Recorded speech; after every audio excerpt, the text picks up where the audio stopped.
Zen and the Art of Motorcycle Maintenance, an inquiry into values, first published in 1974, is a work of philosophical non-fiction, the first of Robert M. Pirsig's texts in which he explores his metaphysics of quality.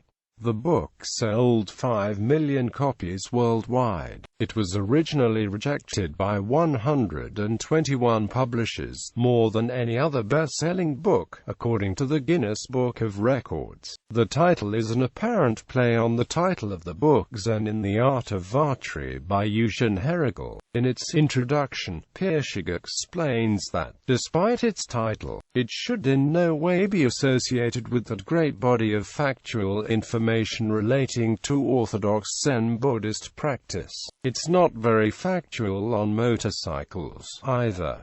The book is generally regarded as an American cultural icon in literature. Structure. The book describes, in first person, a 17-day journey on his motorcycle from Minnesota to Northern California by the author and his son Chris. They are joined for the first 9 days of the trip by close friends John and Sylvia Sutherland, with whom they part ways in Montana. The trip is punctuated by numerous philosophical discussions, referred to as chautauquas by the author, on topics including epistemology, ethical emotivism and the philosophy of science. Many of these discussions are tied together by the story of the narrator's own past self, who is referred to in the third person as Phaedrus. Phaedrus, a teacher of creative and technical writing at a small college, became engrossed in the question of what defines good writing, and what in general defines good, or quality. His philosophical investigations eventually drove him insane, and he was subjected to electroconvulsive therapy which permanently changed his personality. Towards the end of the book, Phaedrus's personality begins to re-emerge and the narrator is reconciled with his past. Writing. In a 1974 interview with National Public Radio, Pirsig stated that the book took him 4 years to write. During 2 of these years, Pirsig continued working at his job of writing computer manuals. This caused him to fall into an unorthodox schedule, waking up very early and writing Zen from 2 a.m. until 6 a.m., then eating and going to his day job. He would sleep during his lunch break and then go to bed around 6 in the evening. Pirsig joked that his co-workers noticed that he was a lot less perky than everyone else. Philosophical content. In Zen and the Art of Motorcycle Maintenance, Pirsig explores the meaning and concept of quality, a term he deems to be undefinable. Pirsig's thesis is that to truly experience quality one must both embrace and apply it as best fits the requirements of the situation. According to Pirsig, such an approach would avoid a great deal of frustration and dissatisfaction common to modern life. In the book, the narrator describes the romantic approach to life of his friend, John Sutherland, who chooses not to learn how to maintain his expensive new motorcycle. John simply hopes for the best with his bike, and when problems do occur he often becomes frustrated and is forced to rely on professional mechanics to repair it. In contrast, the classical narrator has an older motorcycle which he is usually able to diagnose and repair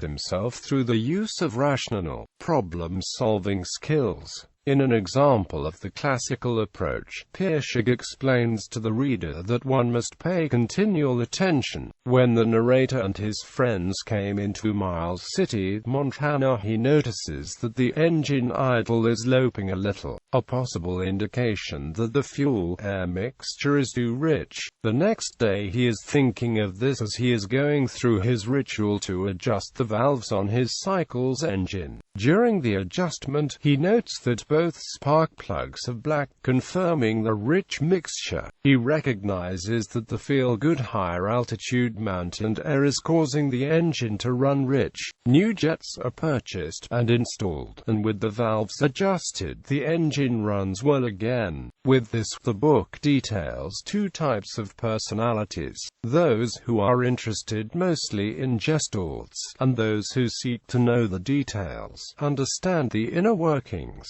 and master the mechanics and so on. The Sutherlands represent an exclusively romantic attitude toward the world. The narrator initially appears to prefer the classic approach. It later becomes apparent that he understands both viewpoints and is aiming for the middle ground. He understands that technology, and the dehumanized world it carries with it, appears ugly and repulsive to a romantic person. He knows that such persons are determined to shoehorn all of life's experience into the romantic view. Pirsig is capable of seeing the beauty of technology and feels good about mechanical work, where the goal is to achieve an inner peace of mind. The book demonstrates that motorcycle maintenance may be dull and tedious drudgery or an enjoyable and pleasurable pastime. It all depends on attitude. Pirsig examines the modern pursuit of pure truths, claiming it derives from the work of early Greek philosophers who were establishing the concept of truth in opposition to the force of the good. He argues that although rational thought may find a truth, it may never be fully and universally applicable to each and every individual's experience. Therefore, what is needed is an approach to viewing life that is more varied and inclusive and has a wider range of application. He makes a case that originally the Greeks did not distinguish between quality and truth. They were one and the same, and that the divorce was, in fact, artificial and is now a source of much frustration and unhappiness in the world, particularly overall dissatisfaction with modern life. Pirsig aims towards a perception of the world that embraces both sides, the rational and the romantic.